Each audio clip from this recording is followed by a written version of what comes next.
À l'écoute de la radio du Monde, il est 22h30 à Gao, 23h30 à Kinshasa, minuit et demi à Pretoria et à Paris. Merci d'être à l'écoute de RFI. La dernière édition d'Afrique Soir avec vous, Sylvie Berruet. Bonsoir Sylvie. Bonsoir Vincent, bonsoir à tous. En République démocratique du Congo, la colère et l'indignation à Béni après le massacre qui a fait 51 morts. Sonia Rollet est sur place pour RFI. Elle s'est rendue sur l'un des lieux de la tuerie. Un massacre qui provoque une onde de choc à travers le pays. La société civile s'empare des réseaux sociaux. Elle multiplie les gestes de solidarité. Dans l'actualité encore, le Soudan du Sud, le président Salva Kiir se dit prêt finalement à discuter avec les Nations Unies de l'envoi de casques bleus supplémentaires. Nous irons en Afrique du Sud pour le mea culpa de l'ANC, le parti au pouvoir après la récente débâcle municipale. Des manifestations à la frontière algérienne et tunisienne. Les touristes algériens en Tunisie protestent contre une taxe imposée à leurs véhicules. En Zambie, le président Edgar Lungu réélu dès le premier tour au terme d'un scrutin serré.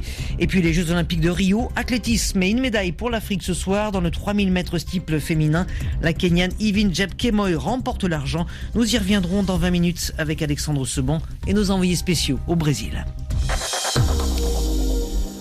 En RDC, malgré le déploiement de militaires congolais, la population continue de fuir la zone périphérique de Béni.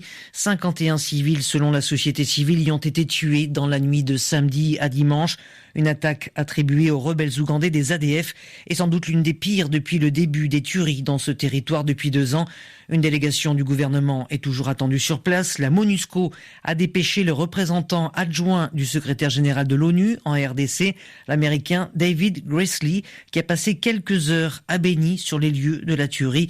Quant aux habitants de Rwangoma, l'un des quartiers les plus proches du centre-ville où le massacre a eu lieu, ils sont partagés entre l'émotion et la colère. Notre envoyé spécial Sonia Rollet les a rencontrés. Nous sommes en colère, très en colère, parce qu'on vient de perdre beaucoup de gens. Nous avons des militaires, mais en tout cas, les militaires ne font pas leur service. Il faut la sécurité. Parce que notre sécurité, ça dépend de nous-mêmes. Bon, les rebelles, ils ont des haches, les Kalachnikovs, mais bon, nous n'avons rien. Il faut que la MONUSCO quitte à Béni, qu'on sache que bon, nous sommes là seuls. Parce qu'ils sont là pour nous distraire. Après 4 jours, vous allez voir, ils vont sillonner avec les hélicos maintenant, après le départ des rebelles. Une chose que je regrette, le président était ici avant-hier là. Il nous a rassuré que la sécurité sera là, dans quelques matins. Mais avant que l'angle sèche, que le président a signé lui-même avec le président Museveni de l'Ouganda. Maintenant, nous voulons une situation pire. On ne peut pas comprendre ça. Les rebelles sont à 1 kilomètre de la ville. 1 kilomètre de la ville. Bon, comment expliquer ça? Si le gouvernement échoue l'opération, il faut éviter même les éléments étrangers. Les mercenaires, on peut louer les mercenaires. Nous, les populations, nous sommes fatigués avec la guerre. 50 personnes tuées à la machette qui revenaient de leur champ. Au moment où nous avons des forces qui disent qu'ils sont ici pour nous protéger. Nous sommes fatigués, nous sommes fatigués. Voilà des propos recueillis par notre envoyé spécial Sonia Rollet. Alors un deuil de 3 jours national a été décrété sur l'ensemble du territoire congolais. La société civile, très choquée, a appelé de son côté à 3 jours de ville morte. Et puis plusieurs régions du pays ont lancé des initiatives pour venir en aide aux rescapés, comme au sud Kivu, à Bukavu. Une collecte était en cours. Le massacre de Béni, on le disait, a provoqué une véritable onde de choc. Alors sur les réseaux sociaux, les Congolais se mobilisent entre solidarité et colère. Chloé Gandolfo. Des messages de deuil et d'indignation défilent sur les réseaux sociaux depuis samedi soir. Des hashtags de soutien ont été créés comme « Je suis béni » ou encore « Je pleure béni ». Il y a aussi le mot dièse « Téléma » qui signifie être debout en lingala. Les internautes postent également des photos, des images de drapeaux en berne et d'autres plus choquantes de corps mutilés ou de cadavres. Très vite, dans les publications, des critiques émergent pour déplorer le vide sécuritaire dans cette partie de la ville. De nombreux tweets dénoncent, je cite, l'incompétence du régime pour sécuriser les Congolais ou encore l'inaction coupable des dirigeants.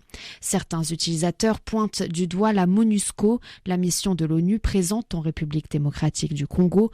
Pas besoin de vos condoléances, pouvait-on lire lundi après-midi. Faites votre travail ou encore vous êtes responsable de non-assistance à personne en danger. L'équipe gouvernementale est elle aussi vivement désapprouvée sur les réseaux sociaux. De nombreux appels à la démission des ministres de la Défense et de l'Intérieur circulaient hier sur Twitter. C'est aussi l'une des réclamations du porte-parole de la société civile de Béni. Chloé Gandolfo, vous écoutez RFI, c'est Afrique Soir, il est 23h, passé de 35 minutes à Kinshasa. Et RFI vous propose une série de reportages sur la région de Gao, dans le nord du Mali. Ce soir, nous allons parler de l'accès aux soins et de l'accès aux services de santé. Alors, s'il est encore difficile à quelques kilomètres de Gao, certains centres de santé communautaires arrivent toutefois à composer avec peu de moyens, appuyés par des partenaires internationaux. C'est un reportage d'Anthony Fouchard. Dans ce centre de santé communautaire à quelques kilomètres de Gao, on fait de tout et on le fait bien. Grâce à des dons de matériel sophistiqué, le centre assure les consultations courantes jusqu'à la vaccination. Alsaïni Touré est la directrice. Bon, on a un réfrigérateur solaire pour conserver les vaccins. Sinon, avant ça, nous, on part chercher les médicaments jusqu'au CCRF, vacciner, puis les faire retourner dans la journée. C'était vraiment fatigant quand même. Mais maintenant, avec le réfrigérateur, vraiment, ça va. Le centre, avec l'appui de l'UNICEF, a également mis en place un dépistage précoce de la malnutrition dans les villages. Le docteur Konen Joudolo est médecin nutritionniste. Ces enfants sont dépistés au niveau communautaire jusqu'au niveau village par des gens qu'on appelle des relais qui sont formés sur le dépistage simple. Et ils les évacuent, les enfants malnutris, au niveau des centres de santé communautaires. Plus les enfants sont dépistés précocement, dans l'état modéré, ils sont pris en charge. Si c'est tard, c'est difficile de les prendre en charge, il y aura les complications. Vacciner, dépister en amont, la stratégie est simple, éviter les complications que les centres de santé communautaires comme celui-ci ne seraient pas capables de gérer. Anthony Fouchard, Gao, RFI. Toujours dans l'ouest du continent, les troupes de la CEDEAO stationnées depuis 4 ans en Guinée-Bissau vont quitter le pays d'ici 1 an. Selon le président de la commission de l'organisation régionale des États d'Afrique de l'Ouest, ces troupes avaient été déployées en Guinée-Bissau après le coup d'État qui a renversé le président Pereira. C'était en avril 2012. À Abidjan, Côte d'Ivoire, hier soir, une dispute a mal tourné. Un policier en civil qui avait emprunté un bus de quartier a négocié le tarif de la course une fois arrivé à Djamé. La discussion s'est envenimée, le policier a sorti son arme de service, un coup de feu est parti et un ami du chauffeur du bus a été mortellement touché. La population s'est déchaînée, elle a lynché le policier qui est mort des suites de ses blessures dans la nuit à l'hôpital militaire d'Abidjan. RFI, 22h passées de 38 minutes en temps universel, c'est un geste du président du Soudan du Sud. Salva Kiir semble assouplir un peu sa position. Il se dit prêt aujourd'hui à discuter avec l'ONU du déploiement de casques bleus supplémentaires dans son pays, alors qu'avant même le vote de la Révolution des Nations Unies la semaine dernière, il avait vivement rejeté ce projet. Explication Anne Kantner. Nous ne sommes pas opposés à une aide et nous écoutons tous les conseils. Le président sud-soudanais ne rejette plus le déploiement de 4000 casques bleus supplémentaires. Mais il ne dit pas vraiment oui non plus. Dans un discours pour l'ouverture du Parlement de transition, Salva Kiir a précisé que l'aide ne devait pas être imposée sous peine de devenir une intervention qui compromettrait la souveraineté du Soudan du Sud. Le chef de l'État répète qu'il faut d'abord dialoguer. Pour Salva Kiir, c'est clair, pas question d'être mis devant le fait accompli. Dans son discours, le président sud-soudanais a également assuré que le gouvernement était bien engagé dans le processus de paix. Pourtant, son armée est accusée de très nombreuses exactions. Tout à l'heure, Salva Kiir a promis que des enquêtes seraient menées sur les cas de pillage survenus en juillet. Il a assuré que les coupables ne bénéficieraient d'aucune tolérance concernant les agressions sexuelles, par exemple. Pourtant, le mois dernier, dans la capitale, les militaires ont utilisé des tanks et des hélicoptères juste à côté de zones résidentielles. Ils ont aussi violé des femmes, et ce, toujours en fonction de leur appartenance ethnique. Anne Kantner. Et puis, selon les Nations Unies, près d'1 million de Sud-Soudanais, essentiellement des femmes et des enfants, ont fui la guerre civile vers les pays voisins où ils vivent dans des camps surpeuplés. Le HCR, le Haut-Commissariat de l'ONU pour les réfugiés, pointe par ailleurs la difficulté des agences humanitaires ainsi que des pays de la région à faire face à ce nouvel afflux de réfugiés provoqué par la reprise récente des combats à Juba. Allons en Afrique du Sud où l'ANC fait son autocritique après le cuisant revers subi aux élections municipales du 3 août. Après 4 jours de débats et de discussions dans un hôtel de Pretoria, la capitale, le sort du président Jacob Zuma a été évoqué de manière limpide. On l'écoute. Nous n'avons pas évoqué Zuma, faut-il blâmer une seule personne? Nous sommes tous responsables de cette performance électorale. La question de la démission du chef de l'État a été balayée d'un revers de la main. Le message de Gwede Matanche, le secrétaire général du parti, est clair face aux questions des journalistes. Mais cette déclaration est aussi une riposte cinglante à l'attention de certains partis d'opposition qui accepteraient de négocier une coalition à la condition de voir s'en aller le président Jacob Zuma.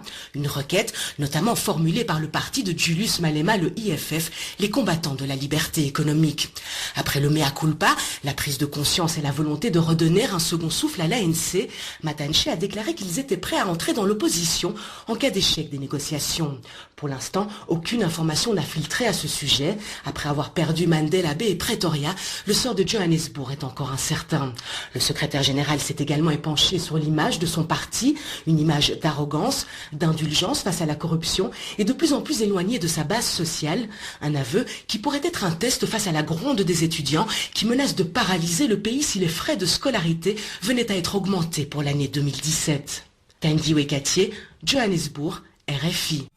Et justement, restons dans cette zone de l'Afrique australe. En Zambie, le président a été réélu. Edgar Lungu remporte la présidentielle du 11 août dernier, et ce, dès le premier tour devant Hakainde Hichilema, avec 50,3% des suffrages. Un scrutin très serré, Carole Valade. C'est une confirmation pour Edouard Lungu, car président, il l'est déjà depuis 2015, élu lors d'un scrutin anticipé suite au décès de son prédécesseur. Pas de second tour donc, même si son principal rival, Hakainde Hichilema, ne s'avoue pas vaincu et dit vouloir contester les résultats devant la justice. Tout au long du scrutin, le leader du parti Uni pour le développement national n'a eu de cesse de dénoncer des irrégularités ainsi que la lenteur du dépouillement. Un constat partagé par la mission d'observation de l'Union européenne. Par crainte des violences, la police anti-émeute est déployée depuis ce matin dans les rues de Lusaka.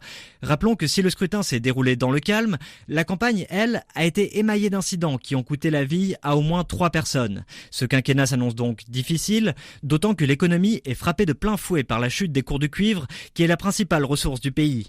Avec des milliers d'ouvriers au chômage et une inflation à 2 chiffres, nombreux sont les défis qui attendent le président. Carole Valade. La Tunisie et l'Algérie frisent la crise diplomatique. La décision de la Tunisie d'imposer la somme de 30 dinars tunisiens, qui est l'équivalent de 12,50 € à chaque véhicule souhaitant se rendre en Tunisie, continue de faire des vagues chez les voisins algériens, a même provoqué des manifestations. Ouda Ibrahim. Cela fait plusieurs jours que les protestations du côté algérien de la frontière avec la Tunisie se poursuivent. Des manifestations ont eu lieu sur plusieurs postes frontaliers entre les deux pays. Au poste Saqiet Sidi Youssef, les manifestants ont même bloqué la route venant de la Tunisie en signe de protestation. Les autorités ont ensuite annoncé la fermeture de ce poste pour les voitures.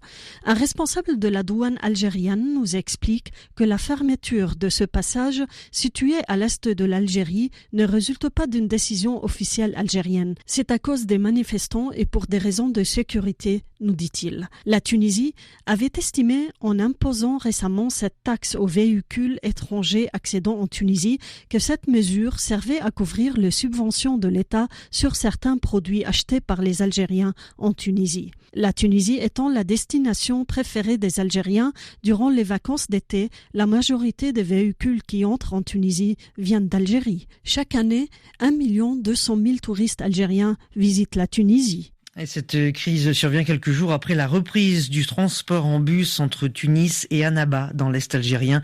Ce moyen de transport était suspendu depuis 1993. Vous écoutez RFI. Merci d'être fidèle à Afrique Soir. Restez avec nous à suivre au cours du prochain quart d'heure les sports. Et bien sûr, nous irons à Rio pour les Jeux Olympiques au Brésil avec Alexandre Seban qui lui nous rejoindra en studio. Et puis nous retrouverons nos envoyés spéciaux pour parler notamment de la médaille d'argent décrochée par l'athlète kenyan Ibn Jepkemoi au 3000 mètres steeple. Assure également le zapping, autrement dit appel sur l'actualité, les meilleurs moments. C'était avec Marie Casadebé ce matin qui évoquait avec vous l'efficacité d'un revenu universel de base avec l'exemple d'un village de Namibie. Mais avant cela, notre invité. Et nous allons parler de la Centrafrique où depuis plusieurs jours, le pays est en proie à une nouvelle épidémie de choléra, notamment dans les villages situés le long de la rivière Ubangi.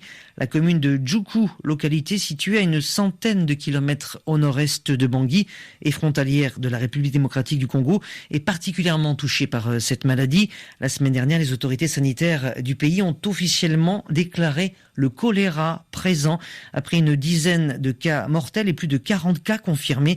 C'est la première épidémie de cette maladie enregistrée en Centrafrique depuis 2011. Pour en parler, Michel Yao, le représentant de l'Organisation mondiale de la santé en République centrafricaine, répond aux questions de Fabrice Ouimou. Michel Yao, bonjour. Bonjour. Une dizaine de morts et plus de 40 personnes infectées. C'est la première flambée du choléra en Centrafrique depuis 2011. Comment expliquez-vous ce retour de l'épidémie ? Alors, ce retour de l'épidémie pourrait s'expliquer par l'appauvrissement des mesures d'assainissement et d'approvisionnement en eau liées à la crise.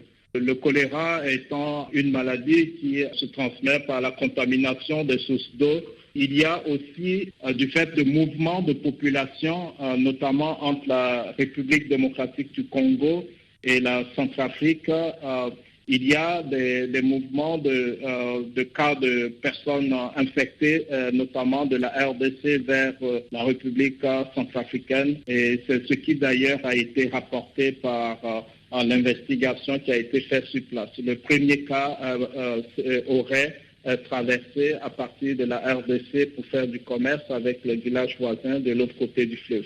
Quelles sont les mesures qui ont été prises par les autorités et les différents acteurs humanitaires pour endiguer la progression de cette épidémie ? Eh bien, le ministère de la Santé a déclaré l'épidémie. Et un peu avant, au cours de la lettre, le ministère a aussi activé la cellule des crises à travers un centre des opérations de santé publique que l'Organisation mondiale de la santé a mis à disposition quelques mois auparavant dans le cadre de la réponse à la préparation à Ebola. Dans cette cellule, il y a différents groupes qui s'occupent notamment de la surveillance. C'est l'élément primordial pour l'épidémie de choléra, détecter rapidement pour agir vite. Il y a une structure de soins qui avait été mise à disposition par l'Organisation mondiale de la santé et les partenaires. Et donc, le ministère a mobilisé du personnel médical pour la prise en charge de ces cas. Il y a Médecins sans frontières qui a installé aussi une structure dans un des villages pour la prise en charge localement, mais qui est aussi en train de mettre sur pied une structure beaucoup plus grande au cas où on aurait d'autres cas. Et il y a aussi l'aspect éducation et communication. Toutes les radios nationales font de la sensibilisation et puis nous avons aussi activé tout le réseau international, notamment le siège de l'OMS et la région africaine qui se tiennent prêts à intervenir au cas où la situation venait à s'aggraver. Certaines régions touchées, celle de Djoukou notamment, sont difficiles d'accès par la route et l'insécurité règne encore en Centrafrique. Comment menez-vous des campagnes de vaccination dans ce contexte ? Heureusement, les activités de santé sont acceptées par les différentes parties en conflit, notamment les groupes armés. Ils acceptent les équipes de vaccination. La grande difficulté, c'est l'accès logistique en termes de route ou de pont. Pour accéder à Djoukou, il faut parfois arrêter les voitures à un endroit et prendre des pirogues pour traverser. Donc c'est l'enjeu le plus important, la logistique. Nous avons aussi l'appui des forces militaires des Nations Unies qui nous appuient aussi dans les investigations sur le terrain et aussi au cours des campagnes de vaccination. Et puis nous travaillons aussi étroitement avec les ONG qui basent un peu leur activité sur l'acceptance des différents groupes parce que les soins sont donnés de façon impartiale. Le choléra est une maladie infectieuse qui se propage très rapidement, Michel Yao. Comment allez-vous éviter qu'il ne se répande dans tout le pays ou dans la sous-région ? La stratégie vise en fait à mettre en place un mécanisme de détection rapide, même au niveau communautaire, et qu'il s'ensuit une intervention rapide en termes d'assainissement et d'eau dans les nouveaux foyers qui sont trouvés. et de mise en place de structures de prise en charge pour réduire la mortalité et donner les soins appropriés. Donc il est important d'agir vite pour pouvoir contrecarrer la transmission et apporter des soins aux personnes qui sont infectées. Quels conseils avez-vous à donner aux populations ? Les conseils qu'on pourrait donner aux populations, c'est de mettre un accent particulier sur l'hygiène. Il est important de se laver régulièrement les mains au sortir des toilettes avant de toucher les aliments. Aussi, s'assurer que l'eau qu'on boit est potable. Et c'est très difficile pour les populations qui n'ont pas les éléments pour purifier. Un geste simple, c'est de bouillir son eau, laisser reposer avant de boire, laver les aliments. Les aspects d'accès aux latrines, aller aux structures de santé les plus proches si un de leurs parents venait à avoir une diarrhée ou des vomissements en cette période. Michel Yao, merci. Je vous remercie. Michel Yao, le représentant de l'Organisation mondiale de la santé en République centrafricaine, répondait aux questions de Fabrice Ouimeau.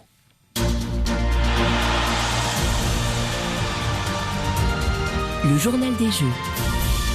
Et oui, vous l'avez reconnu, c'est le jingle qui annonce l'entrée dans ce studio d'Alexandre Seban. Bonsoir Alexandre. Bonsoir Sylvie, bonsoir à tous. On va bien sûr parler des JO et on va démarrer avec l'athlétisme et une nouvelle médaille pour une Kenyane. Ivin Jepkemoi a échoué à plus de 7 secondes derrière la Bahreïnie Ruth Jebet sur le 3000 mètres steeple féminin et prend donc la médaille d'argent, médaille de bronze pour l'américaine Emma Coburn. La championne olympique en titre, la tunisienne Habiba Ghribi, 32 ans, ne termine qu'à une modeste 12e place, mais n'a pas perdu son fort joli sourire. Bon, je suis déjà champion olympique, champion du monde, c'est déjà quelque chose dans ma carrière. J'ai 32 ans, c'est mes 3e Olympiades. Je suis la seule athlète qui continue tous les jours à être là dans les championnats, dans les Olympiades. Je suis fière, mais bon, aujourd'hui c'était une course de fou qui a mené la Bahreïnienne, d'origine kenyane bien sûr. Mais bon, j'ai tout fait pour être au peloton devant, mais j'arrivais pas, j'avais pas de jambes, je sais pas, j'étais très fatiguée, je pense. J'ai mal récupéré, donc on a récupéré une journée, c'était pas beaucoup avec l'âge, donc c'était pas facile. Habiba Ghribi au micro d'Olivier Pron sur la piste du stade olympique toujours. Qualification pour la finale du 3000 mètres steeple des Kenyans Conseslus et Rimin Kipruto et d'Ezekiel Kemboy, de l'Ougandais Jacob Araptani, du Tunisien Ben Yaya, des Marocains El Kabali et Ezine, des Français Koval et Mekissi et de l'Érythréen Yeman Ele Silassié. Et puis bien sûr qualification pour les demi-finales du 200 mètres féminin des Ivoiriennes Marie-Josée Talou et Muriel Aouré et on n'oublie pas bien sûr de citer la Nigériane Okagbare. Allez, on va poursuivre cette page Jeux Olympiques avec de la boxe et une médaille africaine aujourd'hui. Le Marocain Mohamed Rabi a opposé une bonne défense à l'Ouzbek Kiyasov, mais s'est incliné en demi-finale et obtient donc le bronze dans la catégorie poids moyen des moins de 69 kilos. C'est une énorme déception pour Rabi qui est champion du monde en titre de cette discipline. Pas de médaille encore, mais une qualification en quart pour le dernier boxeur algérien engagé, Mohamed Flissi, médaillé de bronze aux mondiaux amateurs et médaillé d'or aux Jeux africains l'an dernier. Flissi est en quart après avoir battu le Bulgare Daniel Asenov. Prochain combat pour une médaille face au Vénézuélien Yoel Finol. L'entraîneur des boxeurs algériens, Rabat Amadash, a bien apprécié le combat de son poulain. C'est le premier combat, donc il a su gérer son premier combat. Il n'était pas encore en combativité, ça manque de combativité. Et j'espère que le prochain combat, il va faire meilleur. Et j'espère qu'il va aller loin, surtout avec un technicien, le Venezuela, il est technique. Donc je crois qu'il va tirer un très beau combat en quart de finale. On va fournir tous ses efforts pour qu'il puisse passer le cap des quarts de finale. Au moins il sera médaillé, d'ailleurs il est le seul médaillé au championnat du monde. Je crois qu'il va continuer dans sa lancée pour qu'il puisse au moins être médaillé aux Jeux Olympiques. Rabat Amadash au micro d'Éric Chorin. Et puis, qualification en quart de finale en moins de 75 kilos pour l'Égyptien Hossam Abdin. Enfin, chez les dames, élimination dès les 8e de finale de la Marocaine Asna Lashgar, dominée par la Chinoise Lin en catégorie moins de 60 kilos. Et on va parler de handball avec le 5e et le dernier match pour le champion d'Afrique, l'Égypte. Nouvelle défaite, la 3e dans ces Jeux, 25-31 devant les Allemands. Les Égyptiens quittent Rio avec 3 défaites, 1 nul et 1 victoire dans le groupe B. Dans le groupe A, la Tunisie débute pour l'honneur face à la Croatie, son dernier match avant de rentrer au pays. Et puis en basketball, le Nigeria repart de Rio avec une défaite face au pays hôte, le Brésil 86-69. Allez, parlez-nous du programme de cette nuit à Rio, Alexandre. 1h25, temps universel. À ne pas manquer la finale du 800 mètres avec le Français Pierre-Ambroise Boss, mais surtout l'Algérien Toufik Makhloufi, les Kenyans David Rudisha, Alfred Kipketer et Ferguson Rotich. Pour le Français Pierre-Ambroise Boss, en tout cas, l'homme à battre, c'est évidemment le champion en titre, David Rudisha.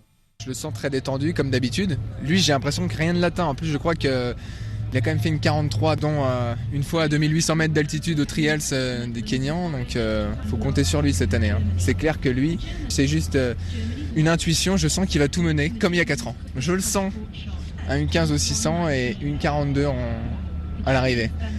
Je sens que pour gagner les Jeux cette année, il faut faire une 42. Ça tombe bien, je me suis préparé pour.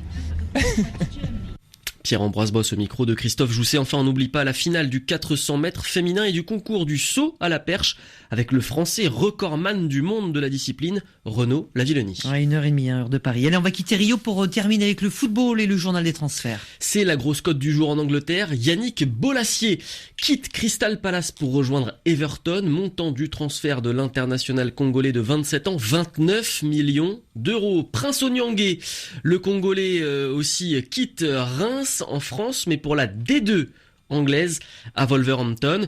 Le Camerounais Jacques Zoua rejoint lui la 2e division allemande à Kaiserslautern. Enfin, en clôture de la première journée de Premier League, donc c'est en Angleterre évidemment, Chelsea, les Blues de Chelsea se sont imposés sur le fil face à West Ham, 2-1. Réalisation de Diego Costa et Eden Hazard pour les Blues. Côté Hammers, à noter la sortie sur blessure du nouveau joueur de West Ham, le Ghanéen André Ayou, ancien joueur de l'Olympique de Marseille. Merci beaucoup Alexandre Seban qui signé ce journal des sports. Restez à l'écoute de Radio France Internationale. Dans quelques instants, le zapping, les meilleurs moments d'appel sur l'actualité.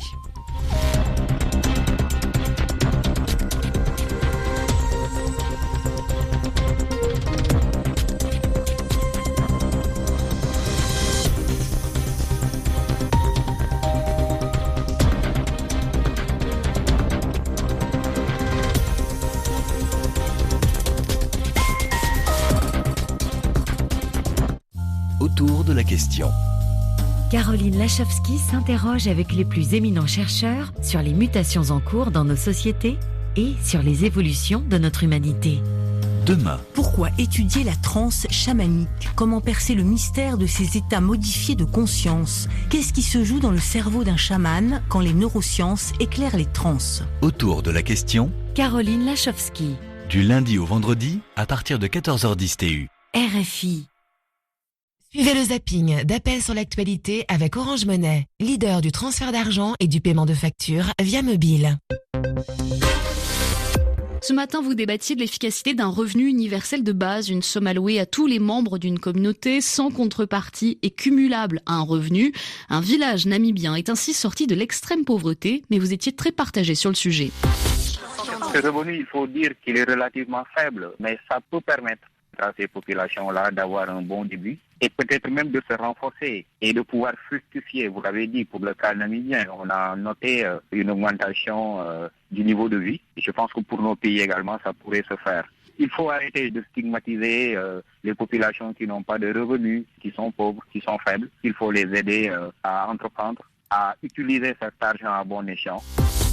Il faut plutôt réorienter les ressources pour l'éducation effectivement gratuite, la santé gratuite et aussi développer des plus-values au niveau des ressources que nous produisons ici pour qu'elles aient une valeur ajoutée. Distribuer des revenus de façon gratuite et sans aucune contrepartie, ça revient justement à créer un système d'assistanat et aussi la paresse, alors que c'est le travail ici qui valorise l'homme. Au niveau suisse, c'est vrai, il y a d'autres contraintes. On avait la peur de voir le niveau des salaires stagner et de l'autre côté, qu'il y ait déséquilibre entre emploi et salaire. Personnellement, je suis pour. Ensuite, on a parlé de RBI, revenus de base inconditionnels, tenant compte bien sûr du marché, de l'économie du pays, ainsi que du pouvoir d'achat. Les Africains disent que ne me donne pas du poisson, mais apprends-moi à pêcher. Moi, je pense que c'est une très bonne initiative, surtout pour les pays du Sud, leur donner cette possibilité que nous n'avons pas ici d'entreprendre, d'avoir des revenus assez normaux. Donc moi, je pense qu'il faut le faire pour que nous ayons une égalité de chance. Si les autorités y mettent du sérieux, je pense que ça peut marcher. Demain, nous parlerons ensemble de la situation à Beni, dans l'est de la RDC. Un nouveau massacre attribué à la rébellion des ZDF a fait plusieurs dizaines de morts samedi. Comment expliquez-vous la poursuite des violences ? RFI, les voix du monde.